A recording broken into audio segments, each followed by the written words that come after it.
Ma'am, this lane is staff only. You can't just roll in here. I work here. I'm just trying to get to my shift. Uh-huh. Sure you do. Badge? It's inside. If you call the desk, they'll confirm. Huh. Okay. Sure. Or you can turn around right now. I can't. Patients are waiting. Last chance. Move the car. I'm putting you in cuffs. Officer Ramirez has no idea who he just stopped. He's about to make a decision that changes everything. What starts as a simple traffic correction becomes a workplace crisis. Within 8 minutes, calm orders at a hospital entrance spiral into detainment. Security staff stand stunned. Cameras catch everything from every angle, multiple angles, every second recorded. The woman he brushes off isn't just a visitor to the hospital. She's not just somebody wandering through. She's the chief surgeon. She is the chief surgeon at this major Houston hospital. She has 29 years of service, 29 years building departments, 29 years training teams, 29 years earning respect. When her name gets mentioned, administrators respond instantly. People move fast. People take action. By the time senior leadership arrives, this isn't about a traffic violation anymore. This isn't about a parking lane. A claim has already started circulating online. News is spreading fast. The number everyone talks about, $9.7 million. That's the reported claim. That's what's being discussed. Now here's what you need to know before this story gets bigger, before it spreads further. Have you ever been treated like a criminal at your own workplace? Have you ever had someone in power refuse to believe who you are? Have you ever been humiliated in front of your coworkers? Drop your answer in the comments, because this is exactly what happened here. Officer Ramirez doesn't know who he's confronting on that morning. He has no idea what he's about to do. Dr. Sarah Mitchell is the chief surgeon at a major Houston hospital. She's not just any surgeon. She's the chief surgeon. She oversees everything surgical in that hospital. She has 29 years with the hospital, 29 years of service. She didn't just show up one day. She built departments from the ground up. She built them carefully. She trained hundreds of nurses and doctors, hundreds of them. She still teaches them. She sets the safety protocols everyone follows. Everyone, every single person in that hospital follows protocols she created. Under pressure, she stays calm. She's practiced this for nearly 3 decades. She makes decisions about people's lives every single day, life and death decisions. She holds real executive authority, real power. When she walks into the hospital, people listen. They respect her. They know her. She's earned it through hard work. But on this morning, she's just doing her job like she has for 29 years. She's arriving to work. She's thinking about her patients and the surgeries waiting for her. Multiple surgeries, people counting on her. She isn't trying to start an argument. She isn't looking for attention or recognition. She's focused on the work. The work is what matters. She's a professional walking into her workplace, but Officer Ramirez doesn't see any of that. He sees someone not following his orders. He sees someone questioning his authority, and that's where everything goes wrong. Now here's what happened next. Officer Ramirez responds like someone asserting control. He acts like he's in charge. He's a patrol officer near the hospital's traffic zone, but patterns emerge when you look at his history. Real patterns, repeated patterns. He treats noncompliance as disrespect. Someone questions him, and he takes it personally. He escalates quickly even when people challenge him calmly. Calm words don't stop him. He defaults to authority first instead of verification first. This is important. This is the core issue. He skips the step where he actually checks who someone is. Previous incidents show this pattern clearly. Police records show it. Hospital staff know about it. Minor policy disputes get met with immediate threats. Someone questions him about procedure, and threats come immediately. Someone questions why he's stopping them, and he refuses to verify their ID. He uses trespass language as pressure. It's a shortcut he takes often, too often. Hospital staff know which officers are reasonable during shifts. They talk about it in break rooms. They warn each other. Officer Jackson is good. Officer Chen is reasonable. Watch out for Officer Ramirez. That's how it goes. That's how it works. In a hospital where minutes matter, where every second counts, this kind of escalation isn't just rude.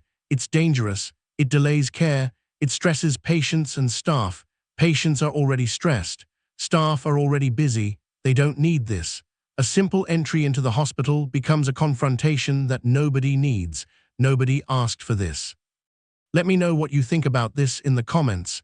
Does this match officers you've encountered? Have you seen this pattern before? It's a weekday morning last month at the staff-only entrance of a major Houston hospital. A real hospital, a busy hospital. The hospital hums with activity constantly. Shift changes are happening. Delivery vehicles move through the area. Radios crackle with communication.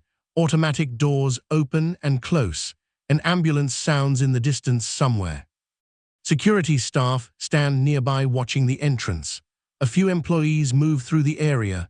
Some patients and visitors watch from a distance, not sure what's happening. Nobody knows what's about to happen here. Nobody expects what comes next. Dr. Mitchell enters the restricted lane like she does every single day.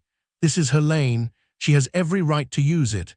She's been using it for 29 years. She's earned the right. Officer Ramirez steps into her path and blocks her completely. "You can't use this lane," he says with authority. "You need to exit now." She stays calm. She's dealt with many people in crisis and conflict throughout her career. She knows how to de-escalate situations. She's trained in this. "Call the desk," she replies calmly. "They know me. They can confirm who I am." It's a reasonable request. It's simple. It should take 30 seconds. 30 seconds maximum, but Officer Ramirez doesn't want to take 30 seconds. He wants immediate obedience, complete obedience. He wants her to do exactly what he says without question. No questions, no verification, no phone calls. A simple traffic correction is about to become something much bigger, much more serious, much more documented. If stories like this matter to you, hit subscribe. We expose these stories every week. Every single week we bring you cases like this. "Exit the lane, show me your ID." "Now," Officer Ramirez demands. His voice gets louder. His body language becomes more aggressive. Dr. Mitchell explains calmly and clearly. "My badge is inside the building. Staff can confirm my identity. I'm on shift today." He refuses to take verification steps. He doesn't want to make a phone call. He doesn't want to use the radio. He doesn't want to check with security. He wants control. She repeats herself patiently.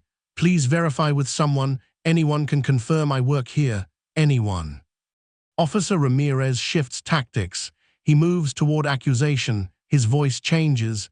"You're trespassing. You don't belong here. This is a restricted area." She sets a boundary. She stands firm. "I'm not leaving. I work here. I've worked here for 29 years. This is my workplace." He frames her calm refusal as difficult behavior. He starts moving closer to her. His hands move near his cuffs. He lets her see his hands moving. The threat becomes real, very real. She stays controlled despite everything. Her voice remains steady. "Patients are waiting for me. Please call your supervisor. Let's verify this right now. Call the desk." A nurse nearby pauses. She recognizes Dr. Mitchell immediately. She knows exactly who this is. She's worked with her for years. Security watches closely from their station. They hesitate because they're not sure if the officer has authority here. A staff member starts recording on her phone quietly. Another quickly calls the administration office upstairs. Time is passing, 8 minutes, 10 minutes. Tension rises in the space between them. The air feels thick. Everyone watching feels it.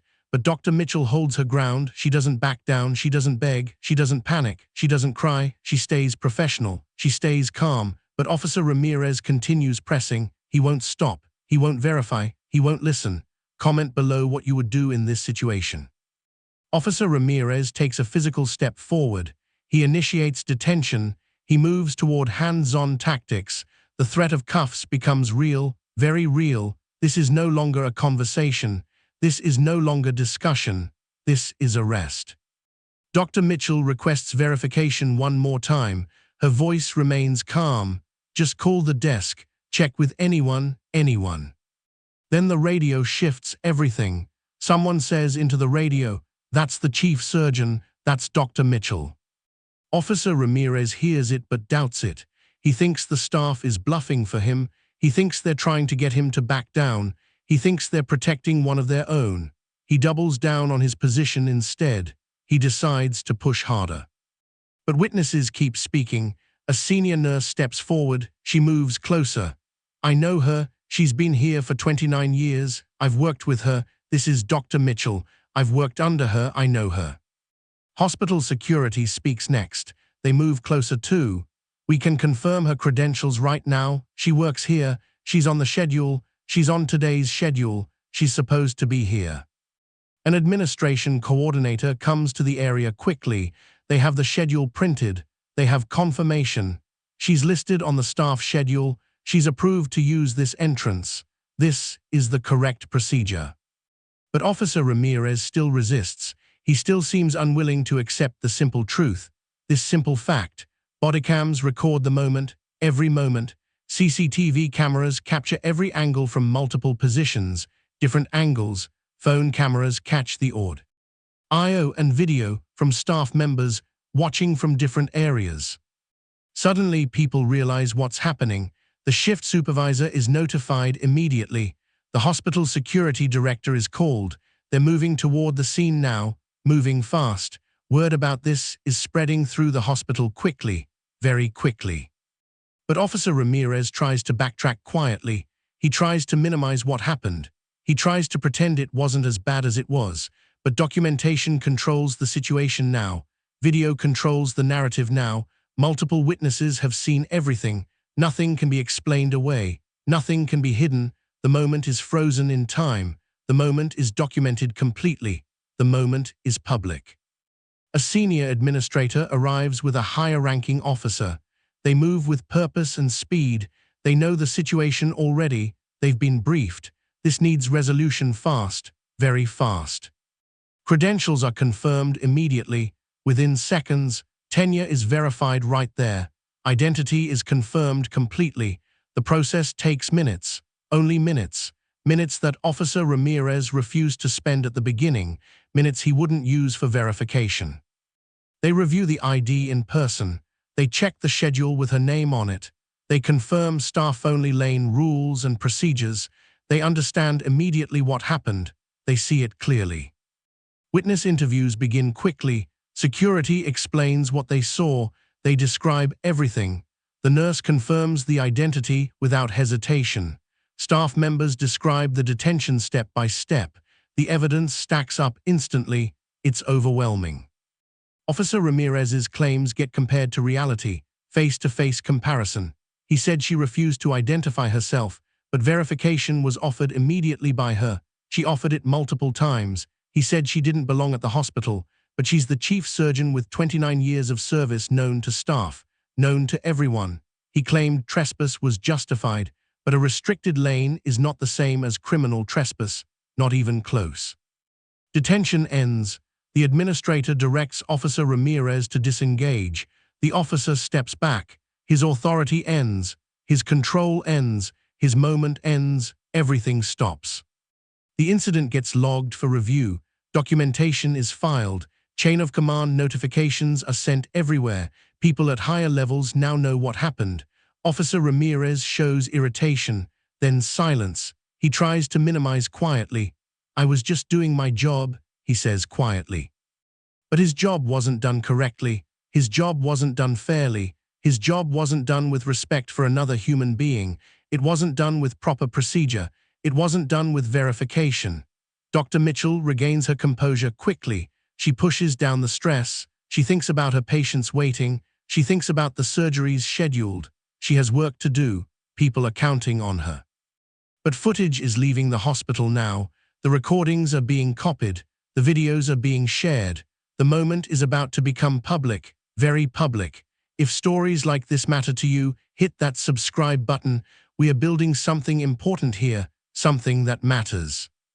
Hours later, clips start circulating in local community groups, Facebook groups, Nextdoor. The same day, they get posted on YouTube and short-form video platforms, TikTok, Instagram. Overnight, commentary accounts amplify the story. They add context. They analyze.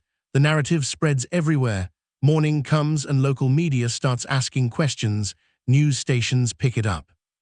Views spike into the hundreds of thousands. Quickly, the video trends in the millions. It's sharing fast. It's reaching people. Everyone with a phone sees it. Everyone. Public comments pour in. She stayed calmer than I would have stayed. Why wouldn't he just verify her identity? Hospitals aren't playgrounds for power trips.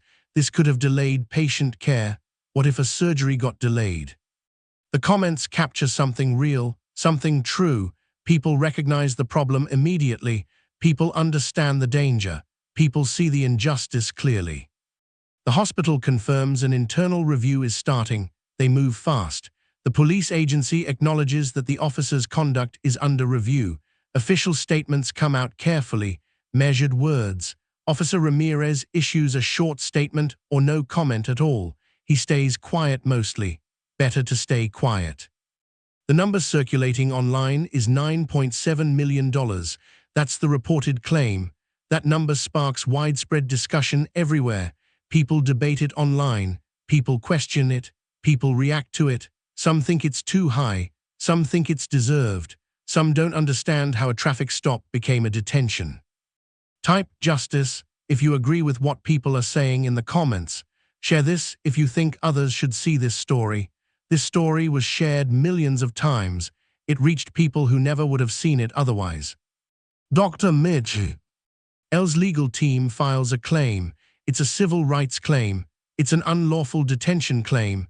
The language is direct and clear. The documentation is organized and strong, organized well. Harm is documented. Reputational damage is listed carefully.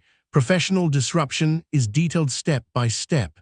The stress is recorded. The violation is clear to everyone. The claim focuses on what happened and what it cost her. Bodycam footage gets reviewed by lawyers, frame by frame. CCTV is examined frame by frame too. Multiple angles studied. Witness statements are collected and organized. Everything documented. The timeline gets reconstructed carefully. 8 minutes becomes the focal point. 8 minutes of escalation. 8 minutes of refusal to verify. 8 minutes that changed everything. The reported financial claim is $9.7 million. That number represents lost time, professional damage, emotional harm, and legal costs. Professional outcomes for Officer Ramirez are not publicly announced yet. Discipline might be coming soon. Leave might be ordered. Policy reform might happen. Nobody knows what the police agency will do. Nobody's saying. Officer Ramirez might say later, "I followed procedure." But procedure without verification fails to protect anyone's dignity. Procedure without verification fails to protect basic human respect. It doesn't work. It's broken. Dr. Mitchell focuses on what matters most to her: patient safety, preventing this from happening again, making sure it doesn't happen to someone else. It wasn't about a payday, she says through her attorney. It was about what escalation can do to anyone without power. I'm fortunate. I had witnesses. I had a position. I had resources. Most people don't have either. Most people get pressured into compliance because they're afraid. What happens to them? Who protects them? This becomes the real question. Wait until you hear what the hospital does to prevent this. Wait until you see the policy changes that follow. The amount paid, that tells part of the story. The policy changes, that tell if anything actually improved.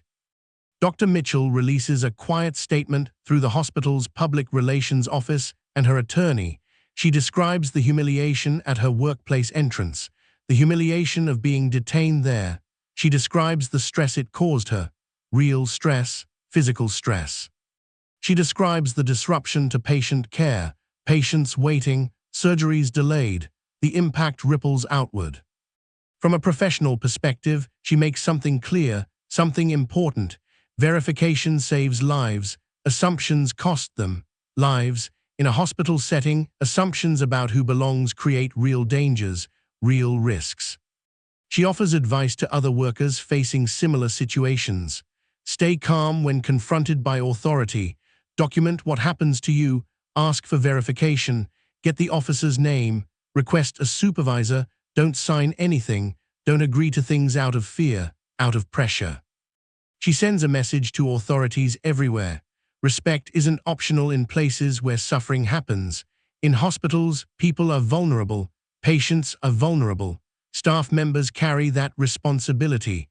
Officers who enter hospitals carry that responsibility too, that same responsibility.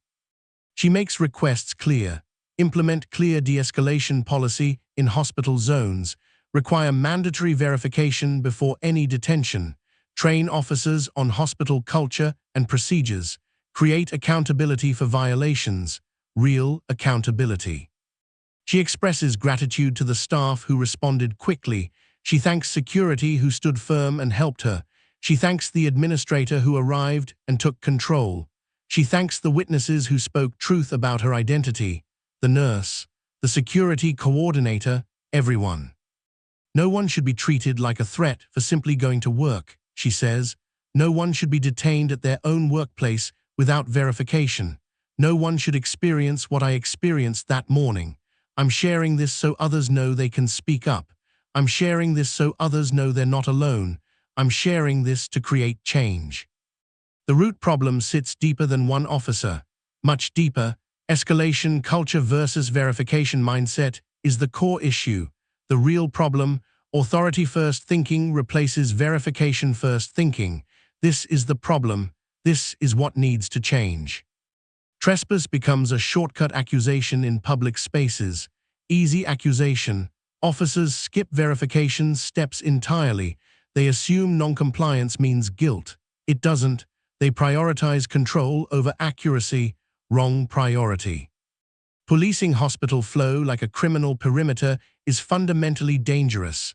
Wrong approach. Hospitals aren't security zones.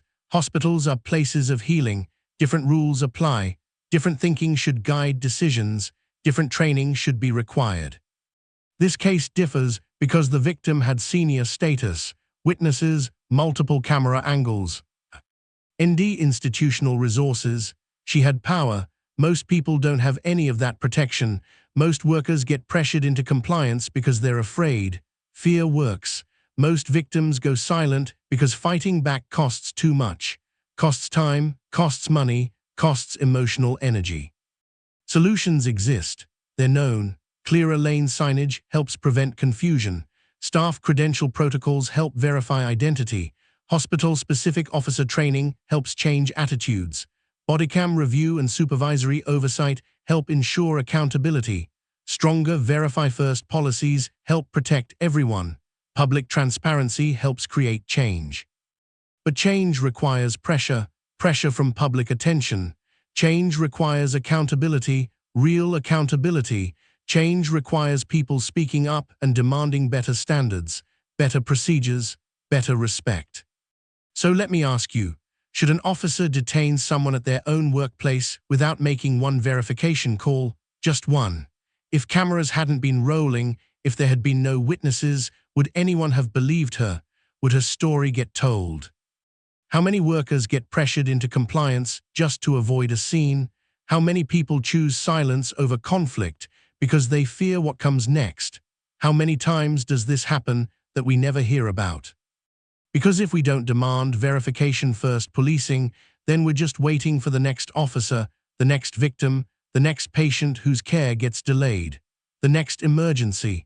We are accepting a system where authority comes before accuracy. We are accepting a system where power matters more than truth, more than respect. Comment below if you believe officers should verify before they detain.